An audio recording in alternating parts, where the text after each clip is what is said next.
Se prepare para receber uma palavra de Deus. É um homem de Deus, abençoado desde sábado de manhã. Nós estamos juntos como liderança, tem nos abençoado tremendamente com palavras assim. Hoje, nessa manhã, foi um mover de Deus. Então é um homem de Deus, abre o seu coração. Amém, irmãos? Pai, te damos graça pela vida do teu filho. Estou muito feliz, contente e alegre pela vida dele. Por estar no nosso meio, pelo aceitar o convite, e que a graça do Senhor esteja sobre ele. Como pastor da igreja, nós nos abrimos para receber tudo o que o teu servo tem. Nós como igreja nos abrimos para receber a tua palavra, e usa o teu filho como um canal de bênção para as nossas vidas, em nome de Jesus. Amém.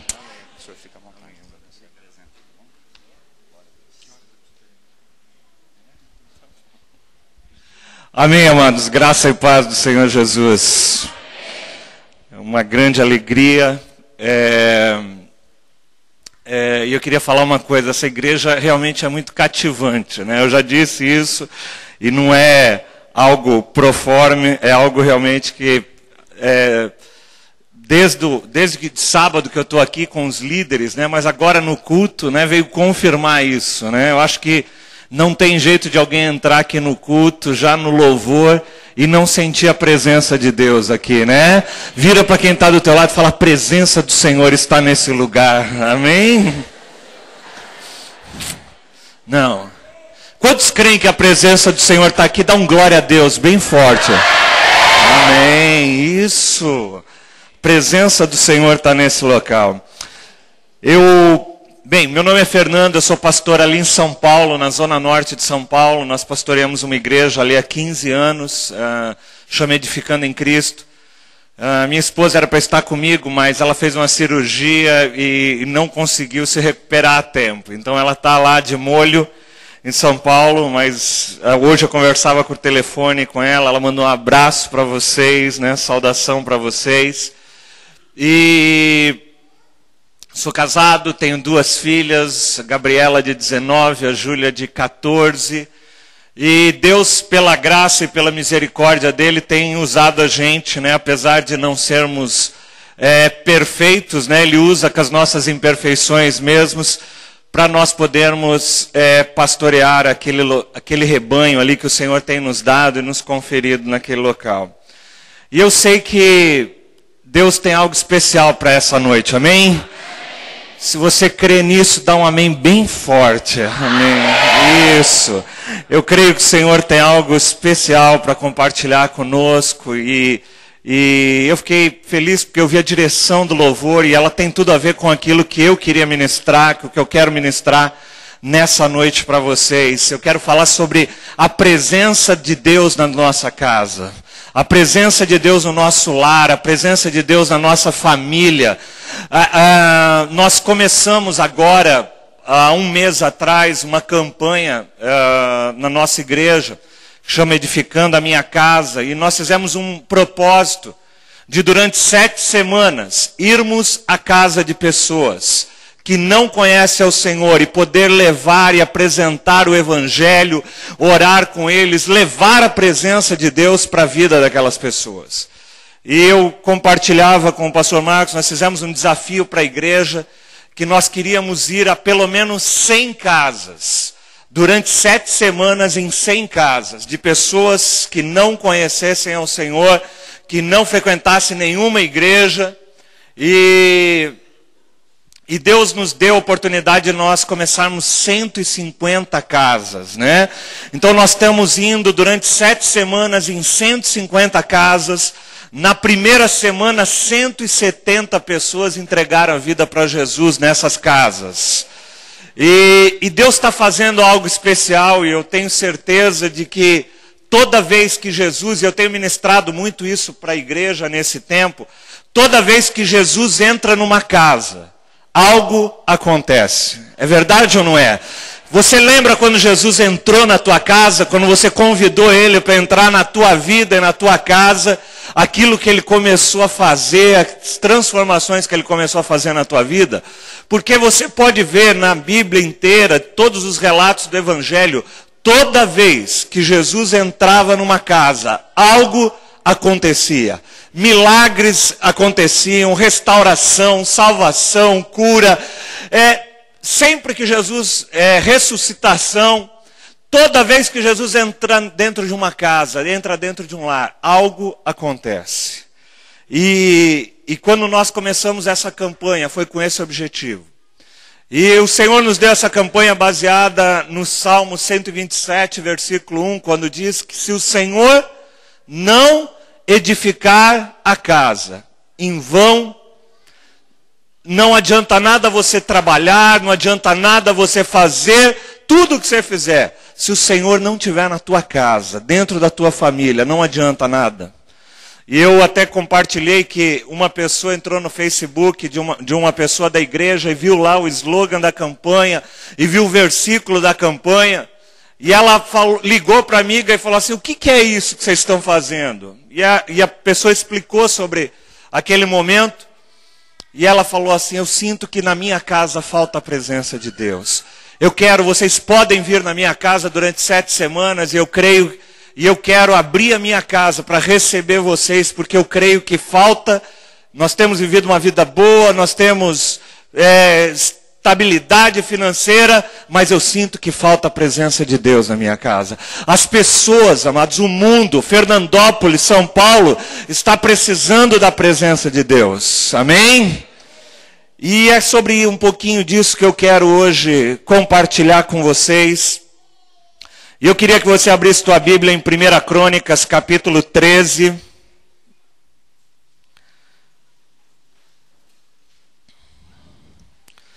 Primeira Crônicas, capítulo 13, a partir do versículo 1.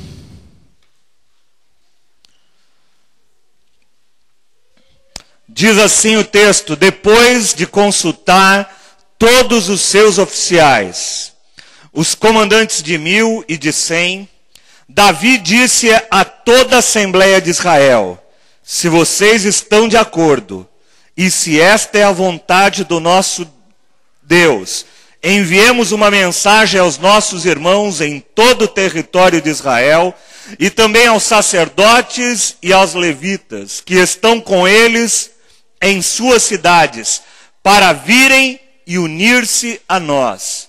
Vamos trazer de volta a arca do nosso Deus, pois não nos importamos com ela durante o reinado de Saul. E toda a Assembleia concordou, pois isso pareceu bom para todo o povo. Interessante, amados. O contexto desse texto diz que Davi, ele havia acabado de travar uma batalha derradeira com os filisteus. Ele havia acabado de vencer os filisteus, ele havia voltado para Jerusalém, retomado o trono, retomado a cidade de Jerusalém, mas Davi percebe uma coisa, não adianta ele estar ali naquele momento de alegria, naquele momento de celebração, se ele não tivesse a presença, a arca do Senhor naquele local. A arca do Senhor na Bíblia representa a presença de Deus. A arca do Senhor, ao longo de todo o Antigo Testamento, é simbolizada como a presença de Deus. Quando eles iam para um lado, eles iam para outro, eles carregavam a arca. E a palavra de Deus diz que quando a arca ia, eles conseguiam ter sucesso sobre as suas batalhas. Mas o texto diz que durante todo o reinado de Saul, eles ficaram sem a arca do Senhor. E isso me chama a atenção, sabe por quê? Porque eles viveram durante quase 20 anos de reinado de Saul sem a arca do Senhor. Você sabe o que é isso? Você poder viver 20 anos sem a presença de Deus. E eu estou falando sobre eles na igreja. Talvez tinham pessoas, eles faziam cultos naquela época. Eu comecei a parar para pensar nisso. Eles provavelmente iam ao culto, eles faziam cultos, faziam celebrações, mas sem a presença de Deus.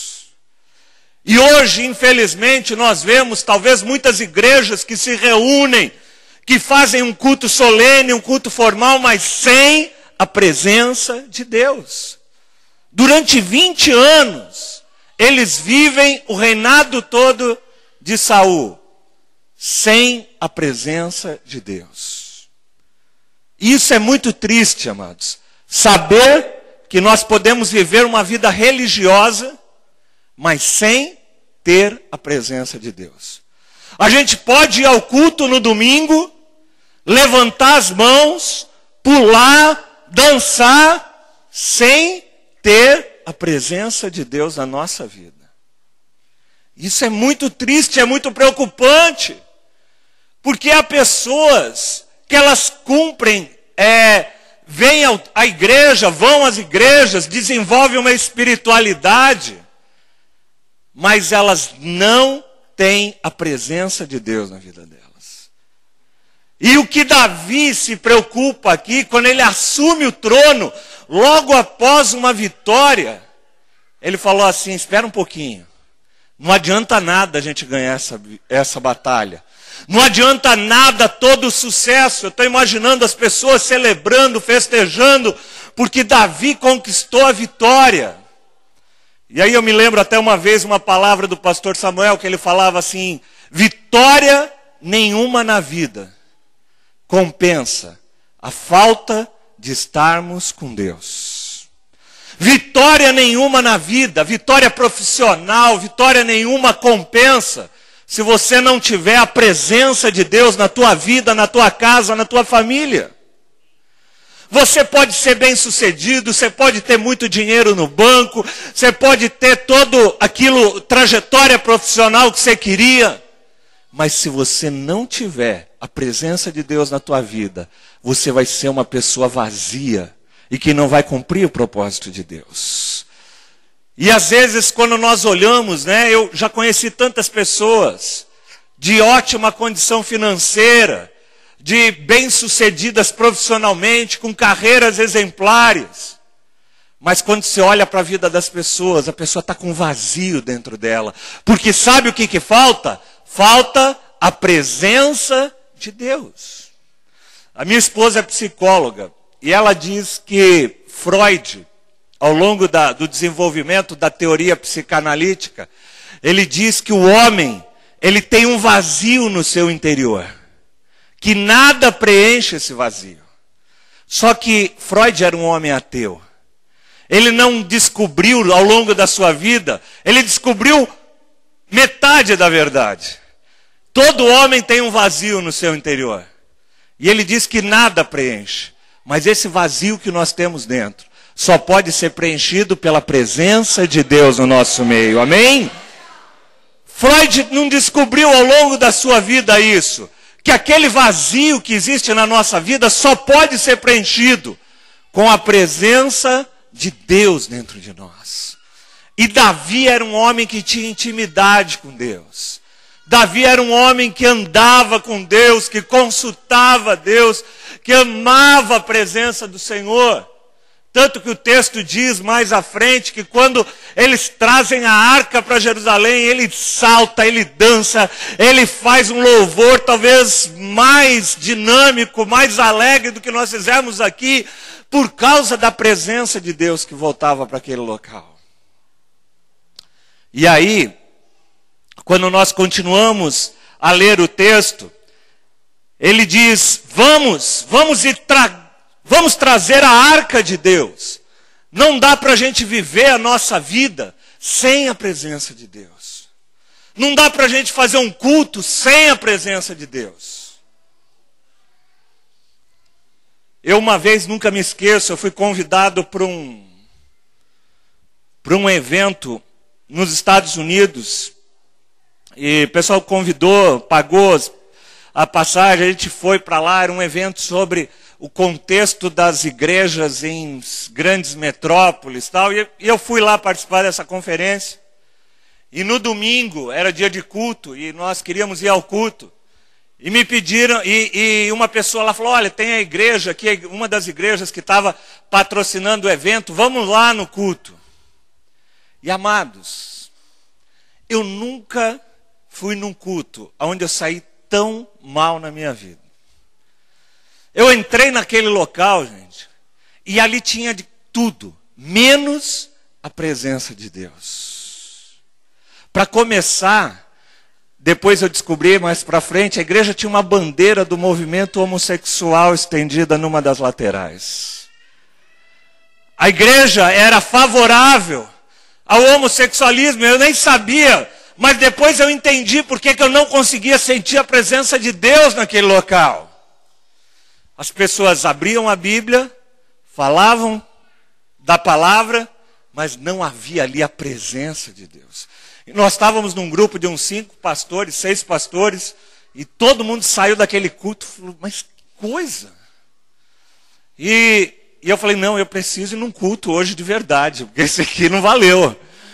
E aí à tarde nós fomos numa igreja, do pastor David Wilkerson, que escreveu aquele livro A Cruz e o Punhal, a Times Square Church. Uma igreja cheia da presença de Deus. Você chegava no metrô, o metrô parava na porta, assim, perto da igreja, você já sentia a presença de Deus ali. O pessoal vinha no vagão do trem, eu nunca me esqueço, a gente pegou o metrô e conforme o metrô ia chegando, tinha uns irmãos dentro do vagão já louvando a Deus com violão. E eu não sabia que eles iam para lá, mas quando o trem parou ali na estação, eles fecharam a capinha do violão, entraram, o louvor já começava no metrô. A presença de Deus já começava quando nós entrávamos naquele local, um salão de umas 2.000, 2.500 pessoas, repleto de pessoas, um louvor que manifestava a presença de Deus, uma palavra que confrontava, que nos levava para junto, para trazer arrependimento, nos levava para a cruz. E quando nós saímos daquele local, e os 3 pastores que estavam comigo eram de igreja tradicional, e eles falavam, uau, meu, isso que é um culto, né? Eles falaram, isso que é um culto. Eu falei, porque aqui tem a presença de Deus. Acima de tudo, amados, eu sempre falo para a nossa igreja lá em São Paulo, nós queremos crescer, nós queremos ser uma grande igreja em São Paulo, mas nós não queremos em momento nenhum perder a presença de Deus nas nossas vidas. A presença de Deus é aquela que faz a diferença.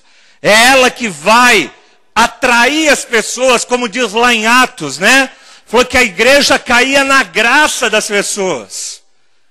A igreja, não que nós não precisemos fazer evangelismo, mas até sem fazer evangelismo, as pessoas vão passar na porta e vão entrar, porque elas vão sentir a presença de Deus nesse local, amém? E eu creio que isso está acontecendo aqui, e cada vez mais irá acontecer. E isso, amados, é o que Davi faz. Davi fala assim, não dá para nós vivermos sem a presença de Deus. E ele pede para trazer a arca, e você conhece bem, talvez, a passagem, se você está familiarizado com a Bíblia. Versículo 5 diz, então Davi reuniu os seus israelitas desde o rio Sior, do Egito, e para trazerem a arca de Kiriat Jeraim. E Davi e todos os israelitas foram a Balá e em Judá para buscar a arca de Deus, que tem o seu trono entre os querubins. E a arca, a qual o seu nome é invocado. Na casa de Abinadab, levaram a arca num carroção novo, conduzida por Uzá e Aiô.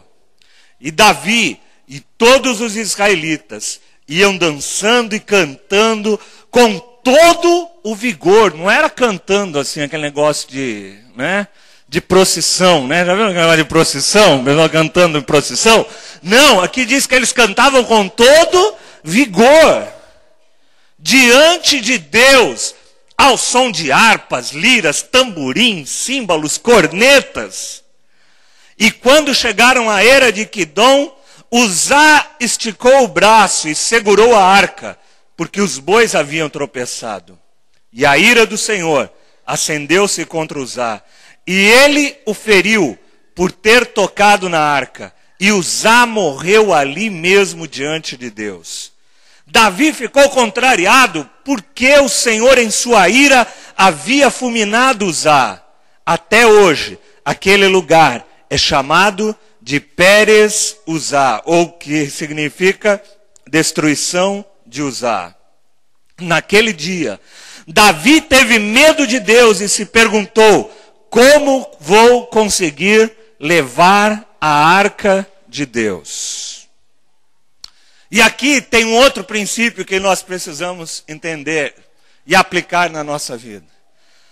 Só para você entender o contexto, creio que talvez você já tenha sido ensinado sobre isso, mas Davi pede para conduzir aquela arca, e eles pegam uma carruagem, né? A tradução aqui fala um carroção, mas ele mandou fazer uma carruagem, um carro bonito, para levar a arca do Senhor. Só que a arca do Senhor não era para ser levada em carruagem. Lá em Números, quando Deus estabelece algumas condições, ele fala que a arca do Senhor tinha que ser conduzida sobre os ombros dos levitas. Não era qualquer pessoa que podia levar a arca, e não era de qualquer forma que podia levar a arca. E isso nos ensina algumas outras coisas. A presença de Deus, ela precisa ser conduzida, mas não de qualquer forma. Deus tem uma forma de conduzir a presença dele. Tem pessoas por aí hoje, amados, que acham que dá para conduzir a presença do Senhor sem santidade, sem uma vida reta com Deus, de qualquer jeito, e acha que está conduzindo a presença de Deus. Nós falamos isso um pouquinho para os líderes aqui esse final de semana. Há pessoas e pessoas nesse país nosso que se diz com crescimento evangélico cada vez maior, mas o que nós encontramos de pessoas querendo levar a presença de Deus de qualquer jeito. E Deus fala: não, eu tenho um jeito certo. Quantos já ouviram pessoas falando assim: ah não, mas aquilo que o pastor falou é muito radical, não é bem assim do jeito que ele falou, pode ser de outro jeito. Eu já vi um monte de gente falando assim. Aquilo que o pastor falou, não, você não precisa levar tão a ferro e fogo aquilo que ele disse. Aquilo que ele está ensinando não é bem assim, tem um outro jeito. Eu posso fazer do meu jeito. Em São Paulo, amados, há pouco tempo atrás eu fiquei sabendo, os condomínios de luxo em São Paulo, ali em Alphaville, eles estão desenvolvendo um novo estilo de espiritualidade, ou de igreja, ou de religiosidade, eu não sei como é que eu posso chamar aquilo. Mas eles têm contratado personal pastors. Pastor Marco já foi personal training, e ele sabe o que é um personal training. É um professor de educação física particular, que você contrata para você, para dar as lições para você de uma forma pessoal. E há pessoas em São Paulo convidando pastores. Então eles fazem o seguinte, eles se reúnem numa casa, 10 pessoas, 15 pessoas, chamam o pastor vai lá, eles dão uma oferta para o pastor ministrar exclusivamente para eles. Eles não querem ir na igreja, eles querem receber uma palavra, uma ministração pessoal para a vida deles. Eles querem um personal pastor. Eles querem a vida com Deus sem pagar o preço, muitas vezes. E é isso que muitas vezes as pessoas estão tentando. Tentar levar uma vida com Deus do seu jeito. E aí eu imagino que ele chama o pastor, e o pastor só pode falar coisas que agrade a eles, é lógico, né? Ele está recebendo ali. Então é o seguinte, pastor, se o senhor falar alguma coisa que a gente não goste, semana que vem o senhor não volta. Olha que ponto que nós chegamos, gente. Pessoas querendo manipular, pessoas querendo conduzir a presença de Deus, a palavra de Deus, do seu jeito e não do jeito de Deus. E foi isso que aconteceu com Uzá. Foi isso que aconteceu com Davi. Davi queria trazer a presença de Deus, mas queria trazer a presença de Deus do seu jeito. Diga para quem está do teu lado, Deus tem um jeito certo de trazermos a sua presença. A presença de Deus vem em meio à adoração, vem em meio à santidade. A Bíblia diz que Deus habita o quê? No meio dos louvores. E qualquer tipo de louvor? Não. A Bíblia fala que Deus procura o quê? Verdadeiros adoradores. Ele habita no meio de adoração genuína, de adoração autêntica. E é esse o meio que Deus habita. E é isso que Ele quer fazer, e é isso que Ele quer trazer para as nossas vidas. E aí, o texto continua, Davi fica sem saber o que fazer. E no versículo 11, ele fica contrariado, versículo 12, ele tem medo de Deus. E no versículo 13 ele fala assim: por isso desistiu de trazer a arca para a cidade de Davi. E em vez disso, levou-a para a casa de Obed-edom em Gate. E a arca de Deus ficou na casa dele por 3 meses. E o Senhor abençoou sua família e tudo que ele possuía. Eles não sabiam o que fazer com a arca tinha caído. Aí eles resolveram, falaram assim: sabe uma coisa? Vamos levar a arca para a casa de Obed-edom. E a arca fica na casa de Obed-edom por 3 meses. E durante aqueles 3 meses, ele foi abençoado, a sua família e tudo que ele possuía. Sabe por quê? Porque a presença de Deus estava na casa dele. Quando a presença de Deus, gente, entra na nossa casa, quando a presença de Deus entra na nossa família, algo acontece de sobrenatural. Quando você lê o texto que precede, lá em 1 Samuel, capítulo 5, eles dizem que a arca, os filisteus levam a arca em frente ao deus Dagom. E eles colocam a arca ali, e quando amanhece, aquela estátua do deus Dagom está no chão. E eles falam assim: deve ter sido um vento que bateu aí, né? Vamos levantar a estátua. Eles levantam a estátua. E no outro dia, ela amanhece novamente no chão, com seus membros quebrados. Porque aonde a presença de Deus, nenhuma obra do inimigo prevalece, em nome de Jesus. Se o Senhor está na nossa casa, pode fazer trabalho, pode fazer o que for, porque nada nos atinge, porque maior é aquele que está em nós do que aquele que está fora de nós, amém? Quando a presença de Deus está na nossa casa, os inimigos caem. E nós precisamos entender e viver isso no dia a dia. Quando a presença de Deus está na nossa casa, a vitória. Você pode pegar todos os textos que falam da arca, eu não vou ter tempo aqui de lê-los. Mas quando eles iam e colocavam a arca na frente, havia vitória. Quando nós trazemos a presença de Deus para a nossa casa, a vitória. Se você está precisando de uma vitória com um filho que está desviado, com um parente que está nas drogas, traz a presença de Deus, leva a presença de Deus para essa vida, em nome de Jesus. E aquela casa, amados, foi abençoada e tudo o que ela possuía. Depois você te desafia a fazer um estudinho da vida de Obed-edom. Obed-edom era um cara meio desconhecido. E a partir dali, se você for ver todas as referências bíblicas, algo começa a acontecer na vida dele. Ele foi promovido lá em 1 Crônicas 15, 24, ele se torna porteiro.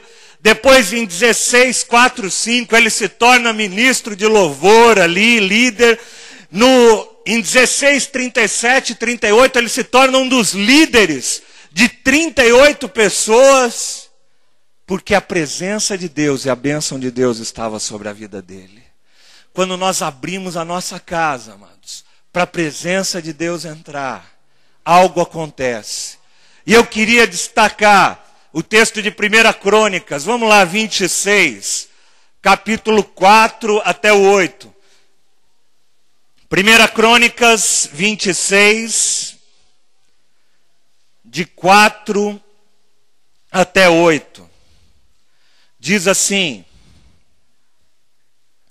foram estes os filhos de Obed-edom: Semaías, Josadabe, Joá, Sacar, Natanael, Amiel. Seu filho Semaías também teve filhos que foram líderes na família do seu pai, pois eram homens capazes. Foram estes os filhos de Semaías. E aí ele descreve o nome dos filhos dele aqui. E os parentes deles também foram homens capazes. E todos esses foram descendentes de Obed-edom. E ele, os seus filhos e os seus parentes eram capazes e aptos para toda boa obra. A bênção não veio só sobre ele, veio sobre toda a sua família.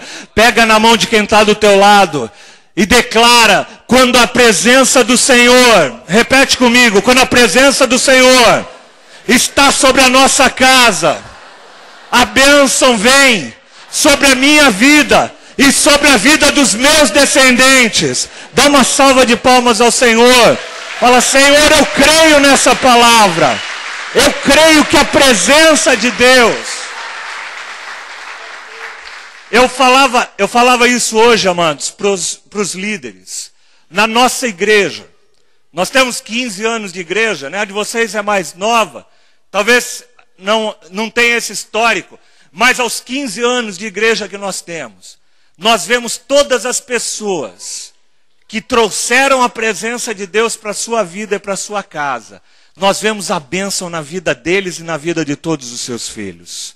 Eu falava aqui hoje pela manhã, que quando eu outro dia num culto, eu comecei até a chorar de ver, nós estávamos vendo os líderes de jovens, e quando eu olhei ali, eu vi uns 20 jovens, líderes de célula de jovens, eram todos filhos de pessoas que começaram a igreja conosco, que chegaram na nossa igreja com 5 anos, 10 anos, que corriam pela igreja, que brincavam, e hoje estão como líderes na casa do Senhor, porque aquela casa trouxe a presença de Deus para dentro dela.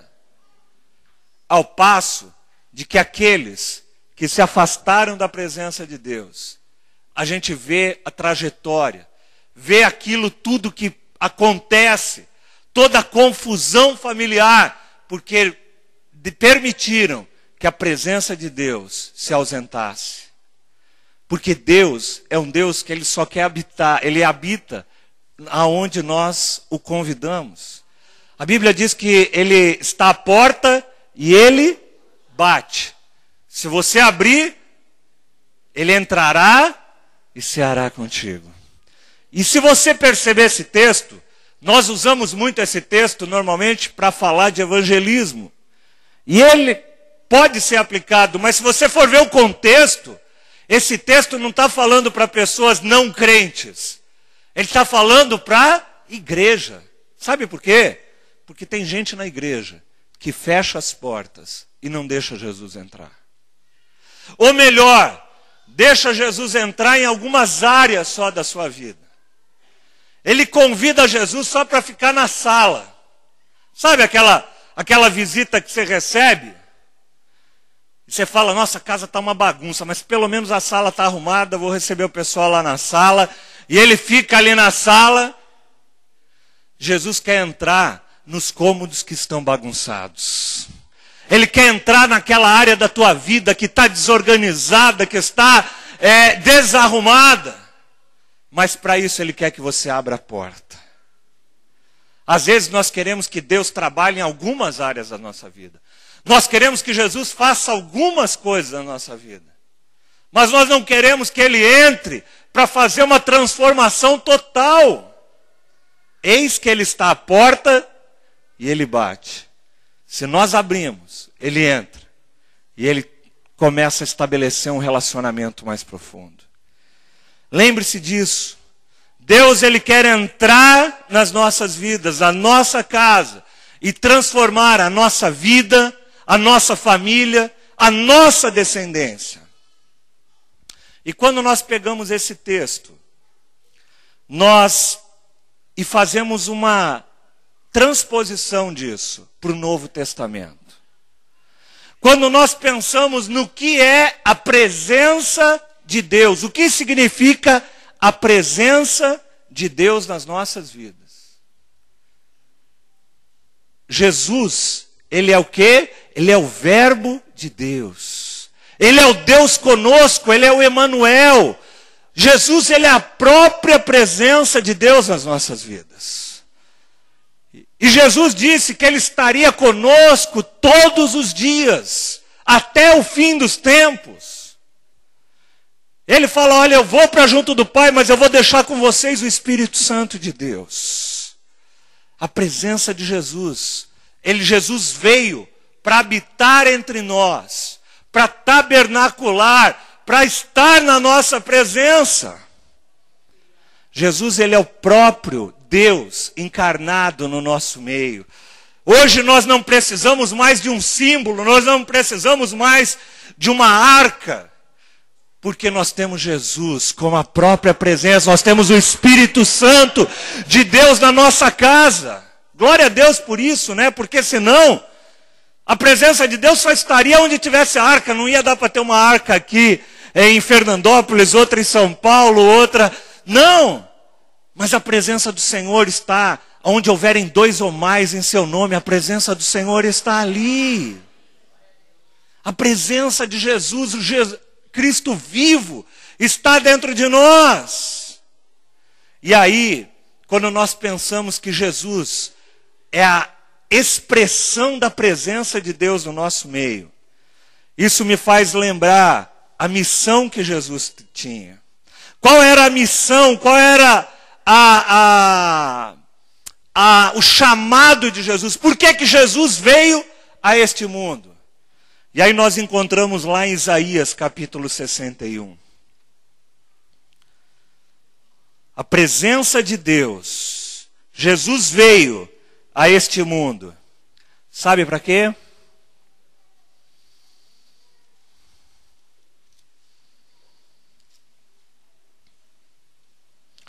O texto diz, o Espírito do Senhor está sobre mim. E você sabe que esse texto é um texto profético falando sobre Jesus. E Jesus, lá nos evangelhos, ele abre a palavra de Deus e lê esse texto e fala assim, hoje está se cumprindo essa escritura. Ou seja, o que esse texto diz é o que eu vim fazer aqui na terra.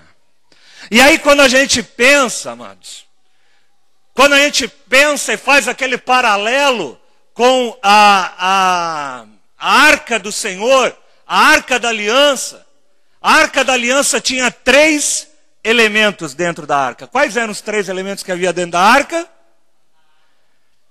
A vara de Arão. E a vara de Arão falava sobre frutificação. Pega na mão de quem está do teu lado e fala, quando a presença do Senhor está no teu meio, no nosso meio, a frutificação nas nossas vidas. E Jesus, ele fala assim, eu sou a videira e vocês são os ramos. E todo ramo que está em mim, ele dá fruto. Se nós estamos ligados à videira, você vai dar fruto, a tua casa vai dar fruto, a tua casa vai ser uma bênção, porque você está ligado à videira. Mas tinha um outro elemento dentro da arca. Eram as tábuas da lei. Nosso Deus, ele é a própria palavra. Jesus, ele é o verbo, ele é a palavra de Deus. Ele é não só a mensagem, ele é a mensagem e o próprio ele é o mensageiro e ele é a própria mensagem. Ele é a palavra de Deus viva. Não precisava mais ter ela escrita ali, porque Jesus, ele era o próprio verbo de Deus. E havia um terceiro elemento, que era o maná. E Jesus fala assim, eu sou o pão da vida. Quando nós nos alimentamos de Cristo, quando nós permitimos ser alimentados de Cristo, aquele que provar, aquele que experimentar de mim, não vai ter mais sede, não vai ter mais fome. Sabe por quê? Porque quando nós permitimos ser alimentados por Jesus, ele sacia a nossa vida.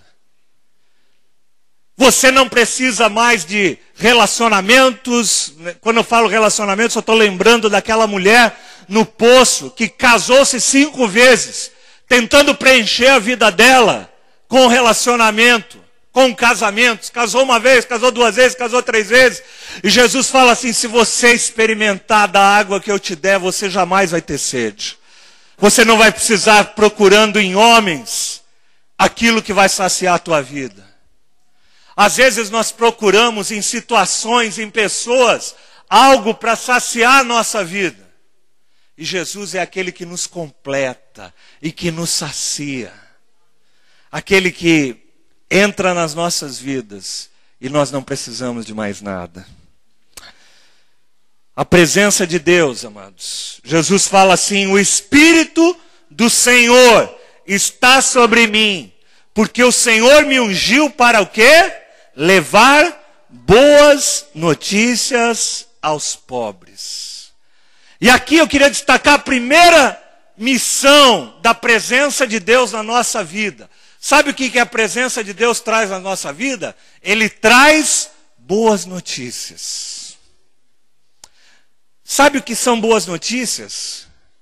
Ao contrário daquilo que você vê quando você liga a televisão, né? Eu da Atena, vê não sei o que, você só vê desgraça. Jesus, ele nos traz o evangelho, as boas novas do Senhor. Sabe o que são boas novas? Sabe quando você acha que o teu casamento, o casamento de fulano de tal, não tem mais jeito? Deus chega e fala assim: tem jeito sim. Sabe quando alguém vem e fala assim: mas para essa situação eu estou perdido, não vai ter jeito. O Senhor entra e fala: há uma nova saída, há uma boa notícia para isso. Quantas pessoas, amados, às vezes param, têm os seus casamentos terminados, porque todas as pessoas ao seu redor falavam assim: isso aí não tem mais jeito não. Isso aí não tem mais jeito. O mundo vive dando más notícias. Mas em Cristo, Ele vem para nos dar, quando a presença do Senhor vem para a nossa vida, Ele nos dá boas notícias. Você não precisa se desesperar, porque o Senhor está com você, e o Senhor traz boas notícias para a tua casa.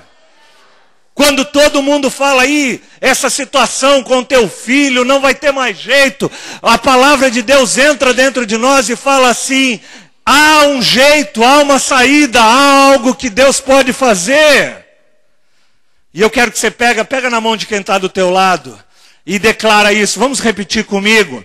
Quando o Senhor Jesus, quando a presença de Deus está na minha casa, há boas notícias, há boas novas. O Senhor transforma, o Senhor restaura, o Senhor liberta. Porque Ele está no nosso meio. Ele vem, amados, para trazer boas notícias. A quem? Aos pobres. Sabe quem é pobre? Pobre é aquela pessoa que não tem nada. Pobre é aquela pessoa que qualquer coisa que você der, você já foi dar presente para alguém rico, para alguém que tem de tudo? Você já foi? É uma experiência horrível, né? Você fica pensando, você fala: o que eu vou dar para fulano? Aí, por quê? O cara já tem tudo. Você pensa camisa, uma calça, não sei o que, tal. O cara já tem de tudo. Mas um pobre, qualquer coisa que você der para ele, ele se alegra. Quando o Senhor fala que Ele veio trazer notícias aos pobres, Ele veio trazer boas notícias àqueles que reconhecem que não tem nada e que não são nada, e que dependem e carecem de tudo que Deus lhe dá. É total dependência de Deus. Por isso que Deus fala lá nas bem-aventuranças, que o Senhor fala lá nas bem-aventuranças: bem-aventurados pobres de espírito. Porque nós precisamos entender, gente, que nós não somos nada. Que o trabalho que nós temos foi Deus que nos deu. A casa que nós temos foi Deus que nos deu. Os filhos que nós temos foi Deus que nos deu. Tudo que nós temos foi Ele que nos deu. E se Ele não tivesse nos dado, nós não seríamos nada. Se Ele não tivesse nos dado, nem um sopro de vida você teria. E eu também. Quando Ele vem trazer boas novas, Ele vem falar para nós, para aqueles que falam assim: Senhor, eu reconheço, Pai. Eu reconheço que eu não dou conta. Eu reconheço que eu não posso. Mas eu sei que tu podes todas as coisas. Eu sei que eu talvez não consiga encontrar uma saída, mas eu sei que o Senhor pode trazer uma saída. Porque eu reconheço a minha pequenez diante de um Deus tão grande. E eu me abro para tudo aquilo que o Senhor tem para a minha vida. Mas Jesus vem trazer uma outra coisa. Ele fala assim: Deus me enviou-me para cuidar dos que estão com o coração quebrantado. A presença de Deus na nossa casa traz o cuidado de Deus, traz a restauração sobre aqueles que estão com o coração quebrantado, coração apertado, com a sua vida muitas vezes sofrendo. E amados, há muitas vezes pessoas com fé genuína. A minha esposa, no consultório dela em São Paulo, ela só atende quase pessoas cristãs.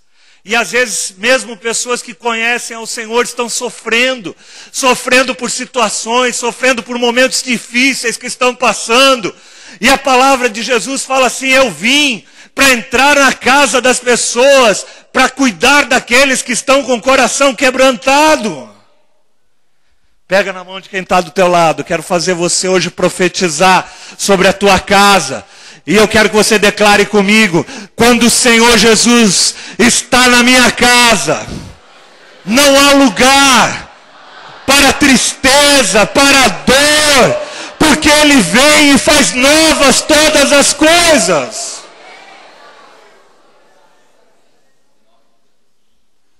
Mas Jesus vem e entra na nossa casa para fazer uma outra coisa.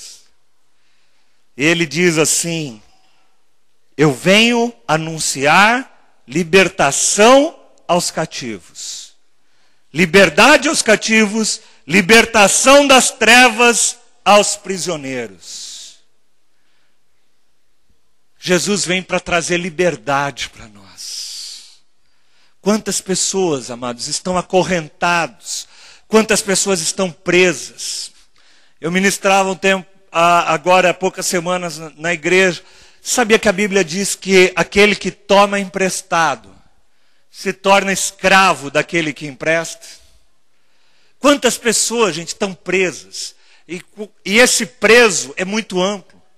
Tem gente presa nas drogas, tem gente no mundo presa em depressão, presa numa síndrome do pânico, presa em várias áreas. Mas também existe essa área financeira. Quantas pessoas estão presas, gente? Contraíram dívidas, né? Eu tenho 48 anos e toda a minha vida nunca se viu um tempo de crédito tão fácil.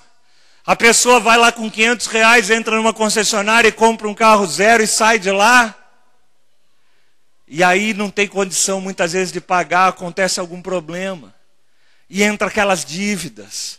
E aí o cara usa o cartão de crédito, isso e aquilo, e ele fica escravo, fica preso. E a palavra do Senhor diz que nós fomos criados para emprestar e não para tomar emprestado. Amém? Eu creio nisso, amados. Eu sei que existem algumas coisas que não tem como, né? Por eu comprar uma casa, não tem como você comprar muitas vezes uma casa à vista, né? Você tem que fazer o financiamento. Mas tem coisas, eu estou falando daquilo que nós nos tornamos escravos.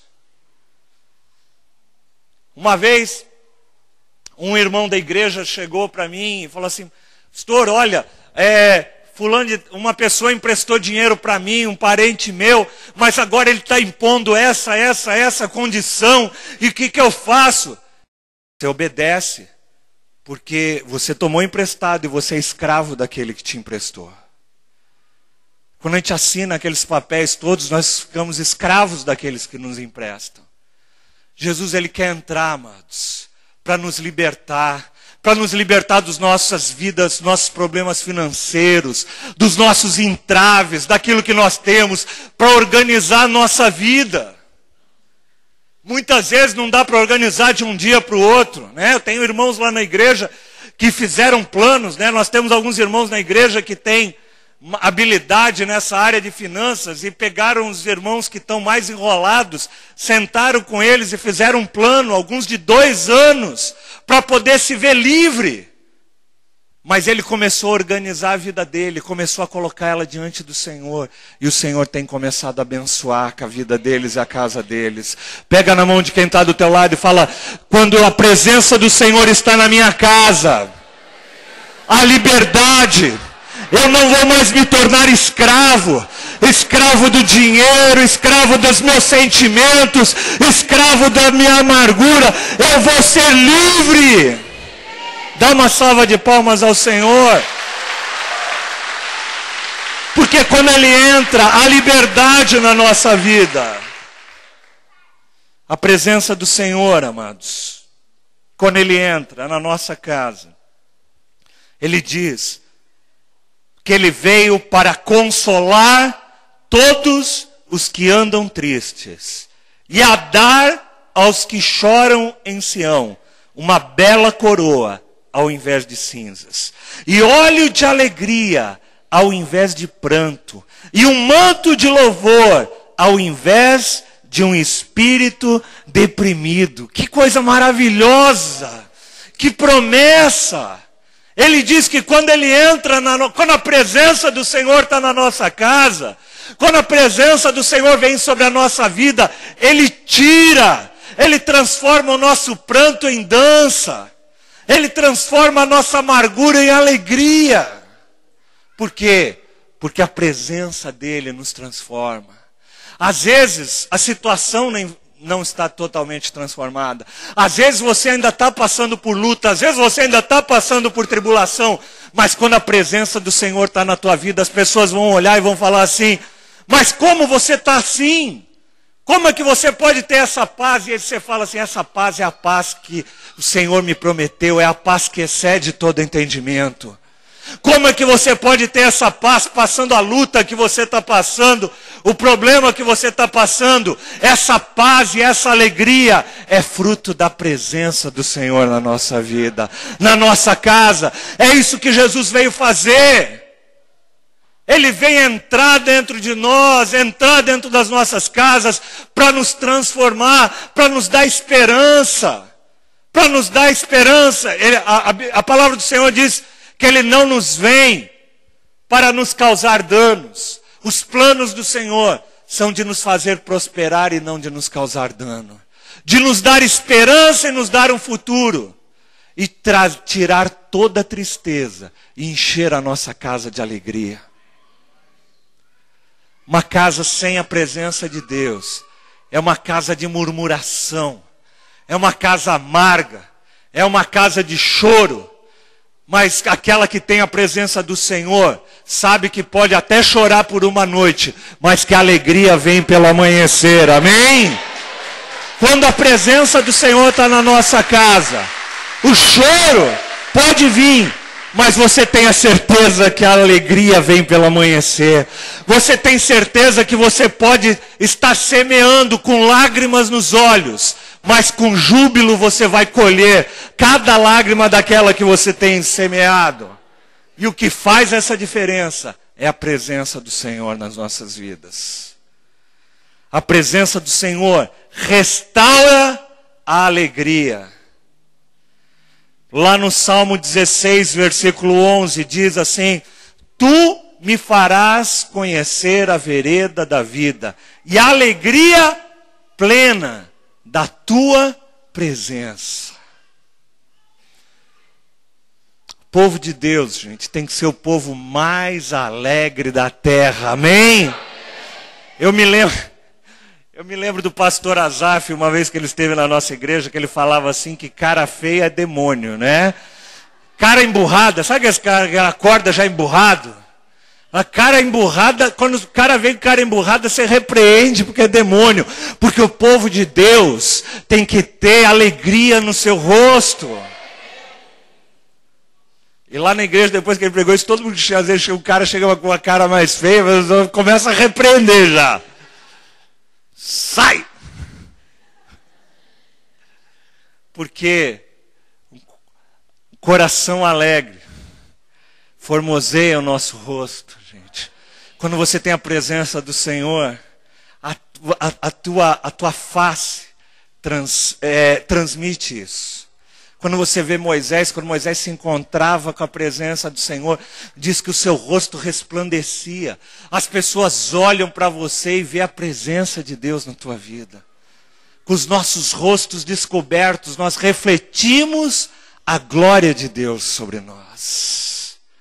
Nós precisamos encontrar a plenitude, a alegria plena, não uma alegria momentânea. Quantos de nós, gente, quantas pessoas, talvez aqui, já tiveram envolvidos com álcool, com drogas, e que o cara tinha algum tempo de alegria. Uma alegria que durava 1 hora, 2 horas, e quando passava aquilo, mergulhava num profundo abismo. O Senhor não quer nos dar momentos de alegria, Ele quer nos dar uma vida de alegria.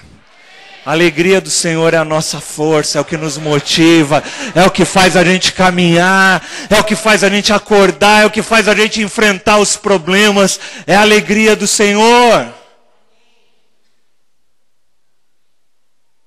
Ali, amados, a presença do Senhor faz toda essa transformação na nossa vida, na nossa casa. O Senhor nos chama para a gente experimentar cada vez mais essa presença. E o Senhor nos chama para levarmos essa presença à casa de outras pessoas. Quantas pessoas você conhece na tua casa, na tua família, nos teus vizinhos, nos teus amigos, que não conseguem, não conhecem essa presença do Senhor? Deus tem nos chamado e nos desafiado, igreja, para a gente poder levar. Nós somos aqueles que carregam a presença do Senhor. Você, vira para quem está do teu lado, você carrega a presença do Senhor. Fala para a pessoa que está do teu lado. Você carrega a presença do Senhor para onde você vai.